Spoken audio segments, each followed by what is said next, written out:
我，一个纨绔公主，有了一个穿越女皇姐，在她的纵容下，我不用成婚，跑到边关封地养马，而她选择扛起责任，留在朝堂。从此，她打工，我玩乐，我们都有美好的未来。直到有一天，她失踪了。长公主一倒，这朝堂之上可就是我们的天下了。所有人都以为她的时代已经落幕了。直到被称为废物公主的我连夜赶回了京城，暴露了我隐藏多年的实力。她要是没了，我还怎么安心当废物？在快要进京的时候，我身边的小将冉木提醒我：公主，我们这是谋反。我是公主，又不是王爷，没有无诏不能入京这一说。可是咱带了兵，还是私兵。你放心，这个我已经想到办法了。什么办法？你等一会儿就知道了。我这个关子一直卖到了我们来到京城城门下，守城将军满头大汗地看着我。公主，您这是？哦，这些都是我的面首。守城将军看着我身后的5000骑兵，沉默了。我让他去禀报，就说本宫请旨携5000面首入京。不行！我似笑非笑地看着他。这普天之下，只有镇国长公主能管本宫，若是不行，让她来说。长公主身体抱恙，您不如卸甲下马，随末将进城。抬也把她抬来，不见镇国长公主，本宫不下马。将军满头大汗地走了，临走吩咐关了城门。这话鬼都不信。我抬头看了看城楼，准备开战吧。您可要想清楚，一旦开战，可就没有回头路了。没关系的，到时候由你替我背锅。我真是倒了8辈子霉跟了您。我沈清宁贵为皇朝万安长公主，国君的二姐，却也不是一直尊贵的。10年前我才14岁，叛军攻入京城。沈清碧就是那时候穿到我长姐身上的。这是哪儿？因为她初来乍到，一眼就被我看出破绽。在拍戏吗？叛军在街头抢劫，凌辱妇女，无论老幼，见人就杀。沈清碧立刻意识到这是在屠城。我们逃跑路上曾经路过一座山，每一个山洞里都塞满了人，密得连一根针都插不进去那种。沈清碧说她以前是警察，我不知道那是什么，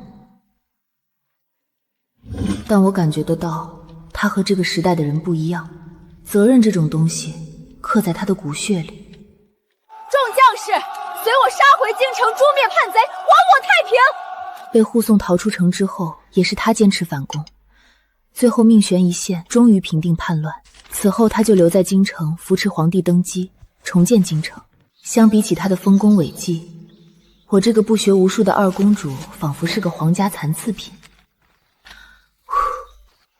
那一年我16，朝中急着给我议亲。急什么呢？小二才16，还小呢，只管去玩。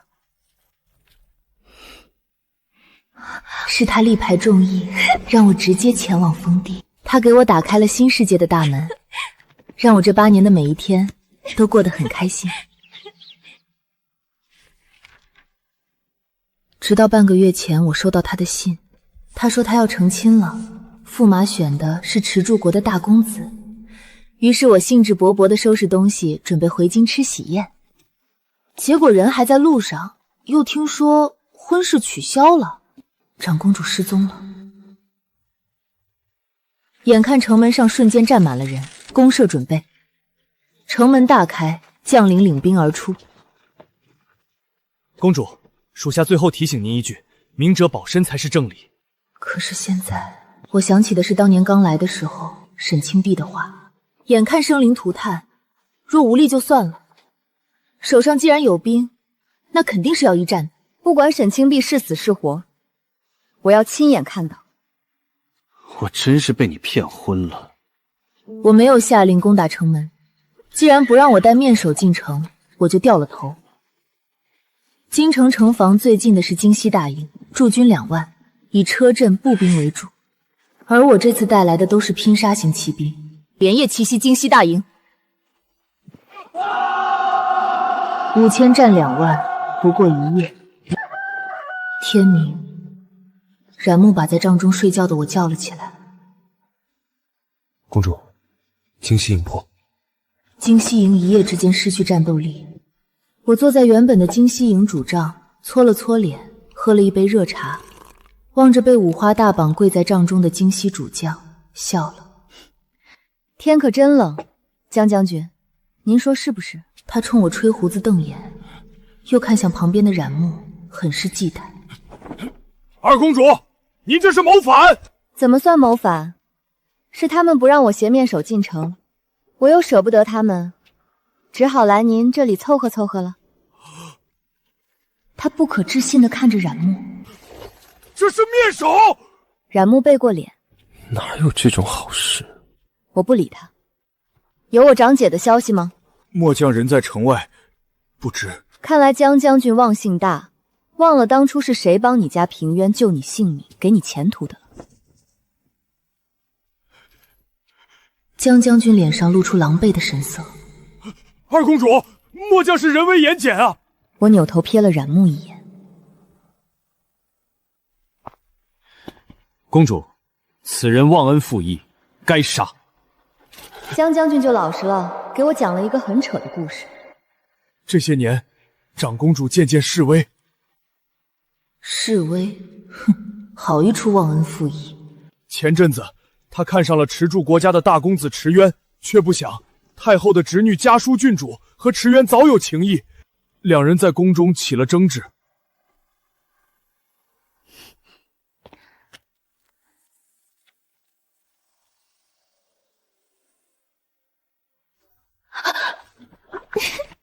天寒地冻，长公主病倒了，近日一直在休养，闭门谢客。这意思是沈清碧跟人抢男人，还抢不过？你看本宫像傻子吗？江将军疯狂摇头。你们是以为他无人撑腰，就可以随意编排欺辱了？末将不敢，末将真的是这么听说的。镇国长公主到底在哪？你们到底对她做了什么？公主，不要冲动。传令，屠！启禀长公主，梁王到。我眯起了眼睛。梁王是我同父异母的弟弟，刚封了王位。长姐呢？二姐，长姐真的病了，把人带下去。五弟也长大了，是忘了当年你被忘在宫中，是长姐非要回去救你的了。我怎敢忘？当年城坡，他被压伤了腿，走不动路，又接生母身份欺危，被懒得背他的官人故意落下了。长姐带人回来找我的时候，我正趴在我母妃的尸体边等死。既然如此，我能不能从你嘴里听到一句实话？她是真病了。他又把沈清碧跟人抢男人的故事说了一遍给我听。那池公子风神俊朗，无数闺秀都为之倾倒，长姐也是女人啊，你为什么就是不信呢？沈清碧是什么人？她向来愿意成人之美，亲口说最讨厌雌竞。我又想起她曾经调侃过，要毁掉一个女子的威望，最容易的就是从私德上造她的谣。我这柔弱的弟弟会骗人了。你去看过长姐吗？那是自然，隔一日便去探望的。看来长姐确实在府里。当然。我接受了梁王的条件，只选一些心爱的面首随我进京。他骗你的。如今京西营破，京城威悬一线，如果把你骗进城，就是兵不血刃的大功。我知道。那为什么不直接攻城？兵贵神速，时间拖得越长，对我们越不利啊。那不行，万一他们以我长姐为人质呢？你姐姐就一点险都不能冒吗？对，冉木最终败下阵来。都是骗我的，说什么从此天高地阔，放马就好。当初他流亡，我忽悠他说我封地天高地阔，可以一起来放马。没想到他真来了，勤勤恳恳放了这么些年马，如今他还有什么不明白的？这些兵马是我早知我长姐天真为他养下的私兵，为的就是今日。我的确是骗你的，你帮我这一次，我只想救我的姐姐。我冉氏子孙不会临阵负气出走，只是此件事了，一定要补偿我的。好，我挑选了100名面首随我进城，我就这么大摇大摆地骑马在京中招摇而过，路人皆投来诧异的目光，甚至有人对我评头论足。身为女子，简直有伤风化。明明长姐开办了女学，京城风气怎又变成如此了？我直奔镇国公主府。长姐被挪到宫里去养病了，太后亲自照顾。她好像忘了她说的，长姐在府里，自相矛盾。姐姐，你难道不信我吗？为了沈清碧，就算是个坑，我也得往下跳。去将池渊和家书郡主绑来。二姐，怎么，害了长姐的不是他们？他们都身份高贵，如此未免失了体面。我直接给了他一马鞭。二姐，可笑，明明没有姐弟情谊，还要演。身份高贵，若无长姐，他们都是亡国奴。他垂下眸，一副可怜样。家书在府中，但池渊出城半月了，二姐怕是要扑空。那先把家书绑来。末将领命。原以为二姐只是在封地养马玩乐，没想到如今竟是一副军中作态了。哦，那就进宫看看皇上和太后要治本宫一个什么罪了。放心，我陪着二姐进宫。因为进宫必须卸甲下马，也不能带随从。他大约觉得我要完了。我只带了2名女骑，金玉和珍珠进宫。一进太极殿，上座坐着太后这个老妖婆和脸嫩的年轻皇后。启禀太后、皇嫂，二姐来请安了。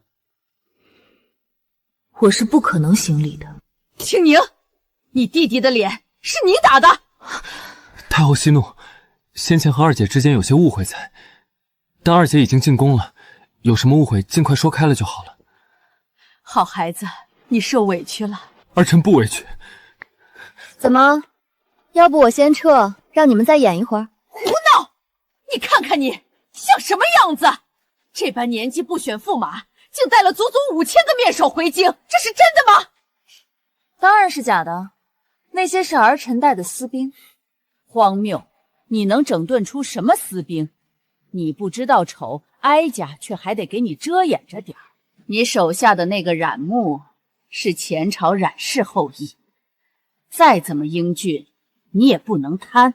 哦，那我该怎么处置他？自然是交给皇帝。至于你，虽然荒唐，但毕竟贵为长公主，只要你答应哀家，择一个正经的驸马，这件事就算接过去了。以退为进，哼，想让我放弃谋法，成他的瓮中鳖。可以，我的婚事要由长姐来办。她身体……太后莫要跟我说什么长姐身体不适的事了。太后，万安长公主让人把家书郡主绑了。沈清宁，太后，您再看看，我这好像是在谋反吧？胡闹！家书郡主被拉进来。姑姑，舒儿贵为郡主，却被此人拖出侯府，被千人看万人笑，舒儿活不了了。白舟冲我行了个虎奔礼，退到我身后。舒儿做错了什么？只不过是和池大公子情投意合，就不配活着了吗？敢碰我皇姐，你自然不配活。家书只顾拉着靠山哭，却没有意识到，他们都惊恐地看着神不知鬼不觉地出现的白舟。你们不会以为我只得一个冉木就敢谋反吧？你到底要干什么？我说了，我是谋反。太后看向白舟，白舟丧心病狂地对着老妖狐一笑。太后可曾听过匹夫之怒，3尺之内，血溅5步？姑姑，青宁，你是不是一定要闹到骨肉反目、至亲流血的地步？骨肉早已反目，至于流不流血，太后说了算。你容哀家想一想。话没说完，金玉突然走了过去，一把抓住家书郡主的头发，把她撕过来。太后颤了颤，但是没阻止。姑姑，其实我也有些惊讶，但我还是很快反应过来。太后，你只管好好考虑。不过您这宝贝侄女，我可先带回去了。她含泪看着太后。你随他去吧，好好解释。走，出宫。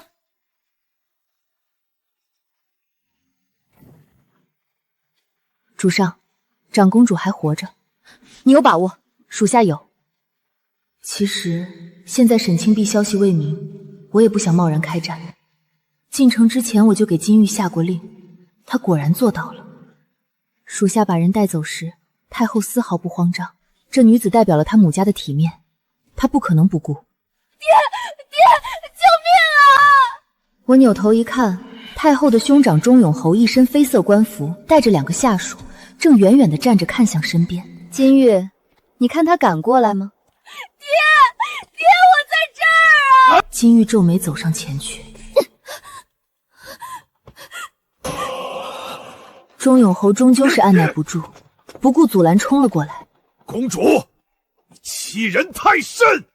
本宫怎么了？谢氏是开国勋姬，公主岂能因为一点儿女私情的事，如此作践我谢家的小姐？几个大臣赶来，纷纷劝我。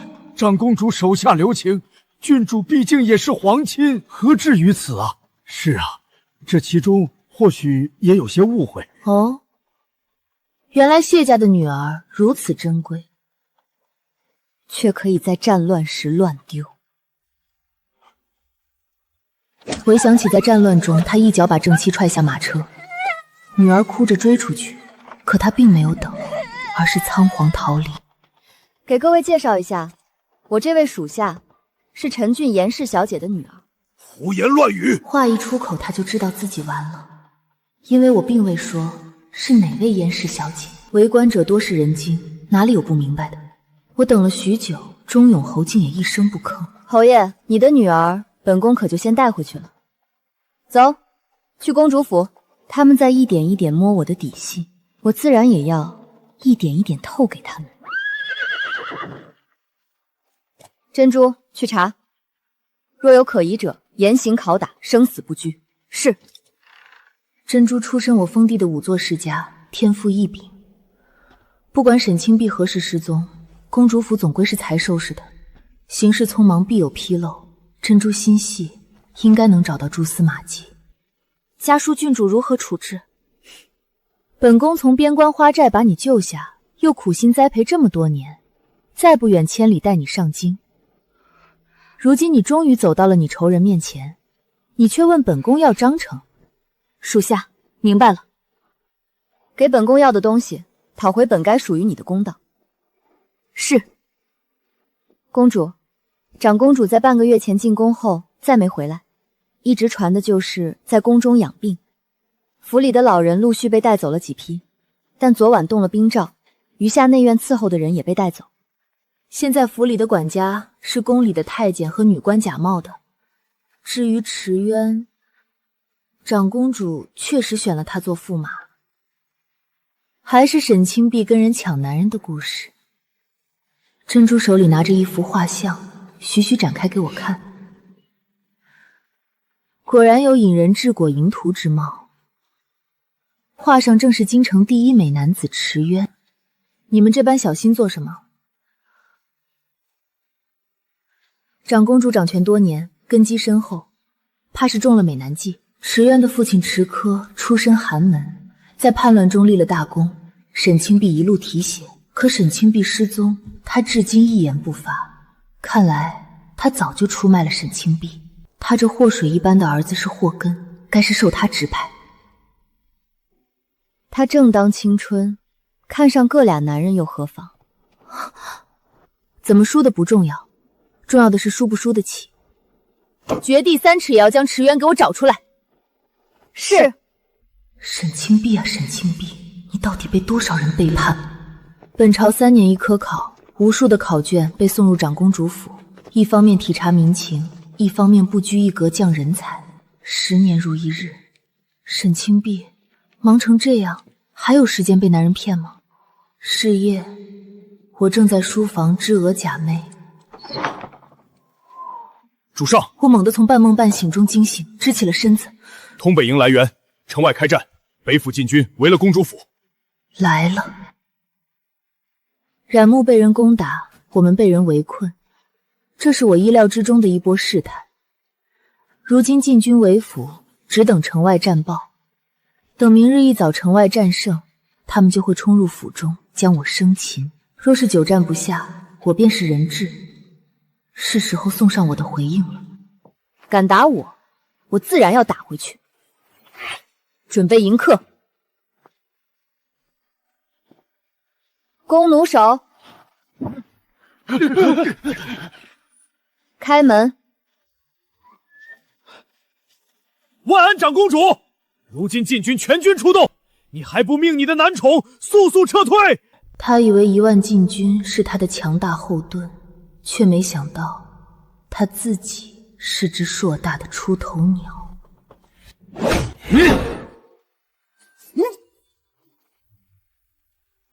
将军！禁军宣告折将。我的步兵配破甲刀，专打巷战。给我上！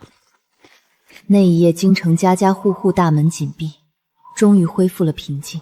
京中禁军3万，北遥1万屯于宫内，南遥2万屯于宫南，由池柯指挥。如今北衙禁军遭到屠戮，他却按兵不动，看来他所谋甚大。主上，北衙军已退。冉木率军先打京西营，2战通北营，2股拱卫京师的大军被击溃，盛气凌于整个京城的苍穹之下。城内100人与万人鏖战1晚未败。看来冉木也胜了。主上，还有南衙军。你怕什么？兵书有云，虚张声势是上上战法。沈清宁！我回过头去。主上，他想逃走。出息了。沈清宁，你这个疯子，就为了你姐姐，你要闹到这个地步吗？现在可以说了吗？我长姐在哪儿？你疯了！你竟真只是为了他？我用锋利的刀挑起他的脸。我不知道，我不知道。你当真推他下水了？嘉树郡主直着脖子看着刀，一动不敢动。我只是和了他口角2句，你饶了我吧，我只是个什么都不懂的孩子。公主，我只是失手，他滑道，是太后让我去讨回一个公道的。你自己解决。姐姐，我是你亲妹妹啊！金玉那一刀还是没有砍下去，因为皇帝来了。印象中他登基时和我一样高，8年了，谁知道他还是和我一样高，玉辇抬着，骨瘦如柴，一脸病态。二姐，进来吧。你不要听那些人胡说，长姐是为了朕才出事的。又是一种新鲜的说法。进去说。好。把你的事情办完。金玉不再犹豫，一刀斩下了嘉树郡主的头颅。心疼，家叔和他也算青梅竹马。这女人嫌朕病弱，屡次羞辱于朕，如今死了倒好。谢太后恨不得谢家女子世代为后，可如今后位上的却姓王。看来我这大弟已经是一枚弃子了。二姐，你为什么用这种看骗子的眼神看着我？你们京城的都很会骗人。长姐她到底在哪里？朕不知道。太后以为朕命不久矣，朕趁机让她答应让朕亲自来平乱，正是想和二姐共谋寻找长姐。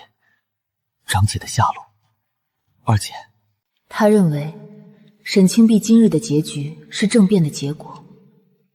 10年前叛乱后，京城百废待兴，黎民疾苦，沈清碧满腹心思都在重建京城上，她没有意识到，随着南迁的士族回归，朝中已经分为两派，一派是以他和皇帝为首的寒门新贵，士族南逃之后，是他们承担起了重建京城的重任；一派是以太后为首的北归士族，不甘心就此被边缘化。至于池柯，他久居柱国之位，不会像长姐这样天真。他手里有个好儿郎，先跟忠永侯府议亲，又堂而皇让池渊做驸马。二姐能明白他的用意吗？一男许二女，从此长姐和忠永侯府撕破了。现在池柯按兵不动，恐怕等的就是一个螳螂捕蝉，黄雀在后的机会。他不会甘心长期居于女子之下的。这次若是你和太后两败俱伤，他另立新帝，池家将真正一步登天。这倒是南侠禁军按兵不动最合理的解释。你说的是实话吗？你可以怀疑任何人，却实在没必要怀疑我。去年我突然毒发3次，长姐之所以会惹怒池柯，是因为她为了让我多活几年，步步妥协，不能带着池柯他们继续争权夺利。而下毒的人是太后。我知道二姐这次进京一定见识了许多忘恩负义的嘴脸，可是我本就是依靠长姐活着，二姐总该信我。突然想起他当年和我们一样被太后抛弃，我伸手轻轻搭他行销鼓励的肩，轻轻叫他的乳名雀儿。二姐，我恨他们，他们的命和荣耀都是长姐给的，他们却一直害他。若我能，我恨不得把他们都杀丧。二姐，你与太后议和，这样她才会让我们见长姐。好。太后，蠢货，说好的议和呢？连南侠军都调不动，还敢弑君谋反？是沈清碧养虎为患。我干脆坐了下来，看他发疯。太后，不能让那奸人篡了江山，否则你就是千古罪人。是你求了我长姐打破平衡，你是半点不说。你也是皇族儿女，你对天下百姓有责任啊！你这套对长姐有用，对我没用。太后竟然还有脸生气！你鲁莽上京，把京城和百姓置于危地，你怎么这么不识大体？太后，你说等我们死后，史书上会如何写我长姐？都这个时候了，你还有心思说这些？你简直……我再说一次，交出沈清长，不然我先杀了你，大家一起死！你疯了！对，太后，你先交出长姐，只要有长姐在，她定能让二姐冷静下来。太后竟然被这句话说动了。哼，确实，青碧才不会像她这般顽劣不堪、不识大体。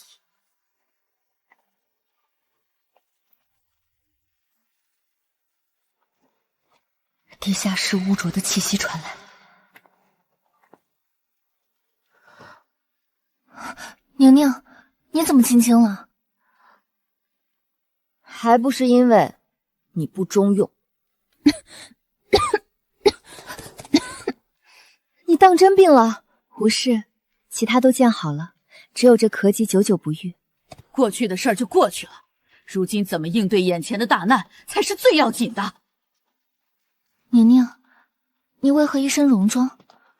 青碧，你这枚了不得了，竟从封地带了兵马进京，把京城搅得一团糟。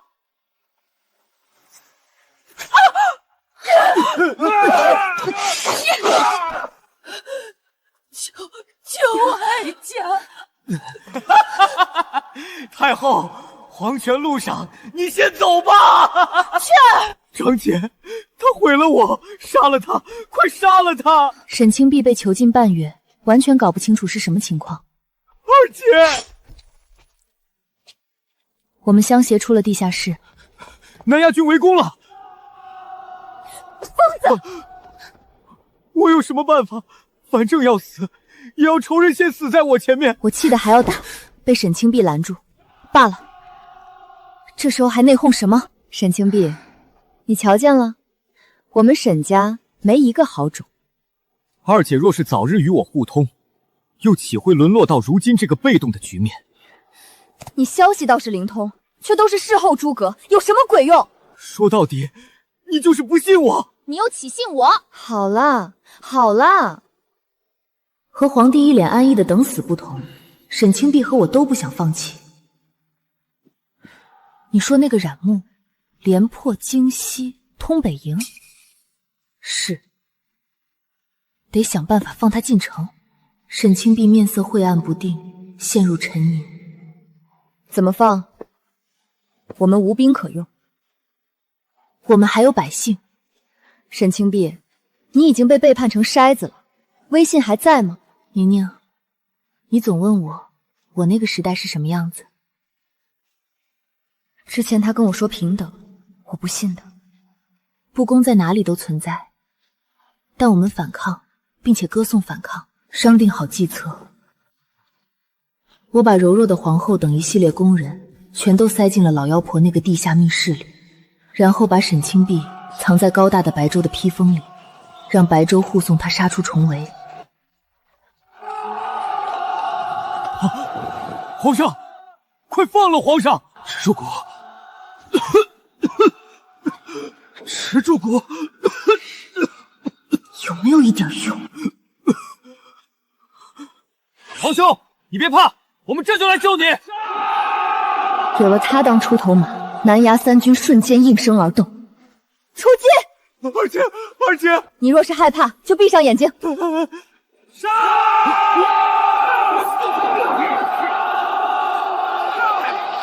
二姐，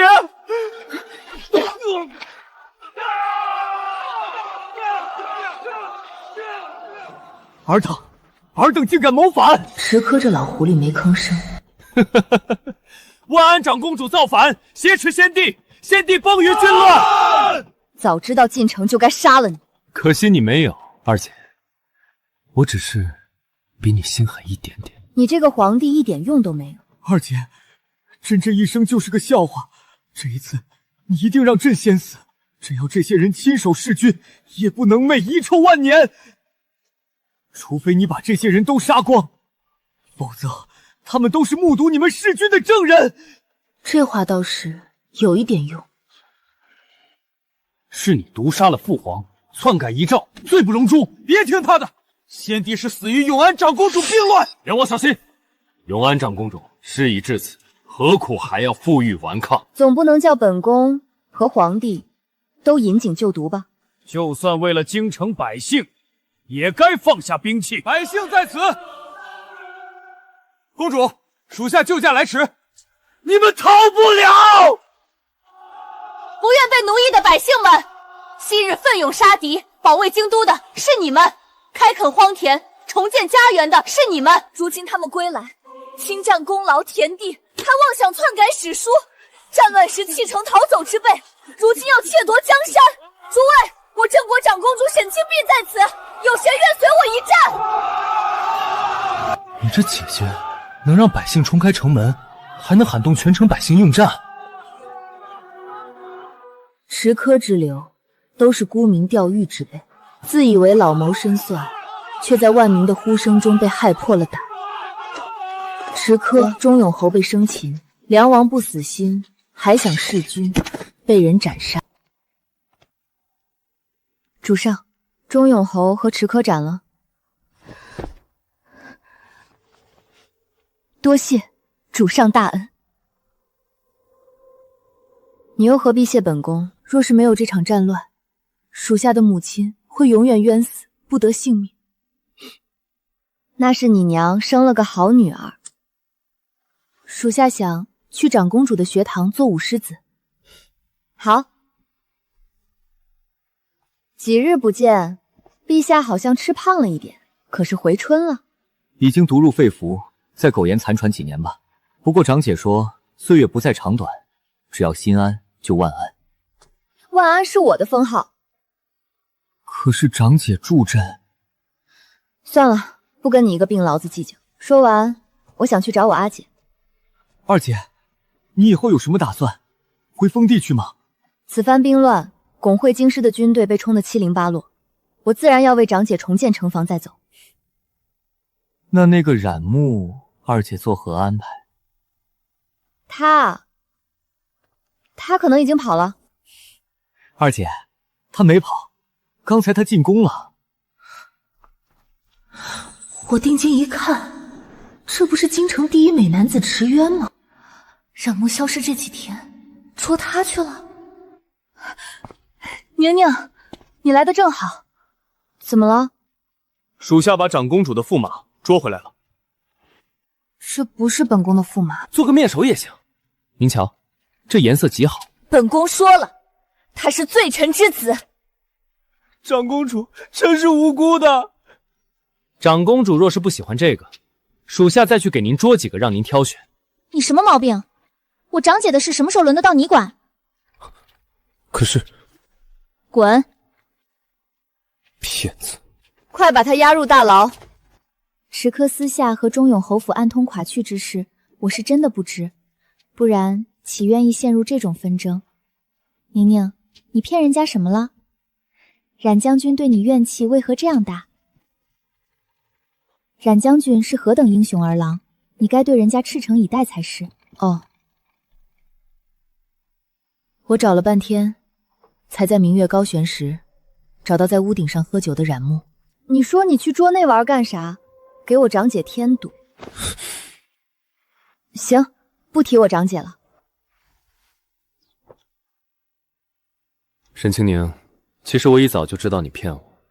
哪一个纨绔公主天天缠着我学兵法，学冲锋？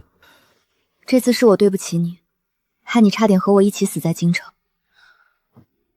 父辈早已经告诫过我，你们皇族没有信，没想到冉氏子孙还是栽在你们皇族手里。以后再不骗你了。我养的最好的驹子都被你带进京，战死了好几匹。这个我也心疼得紧。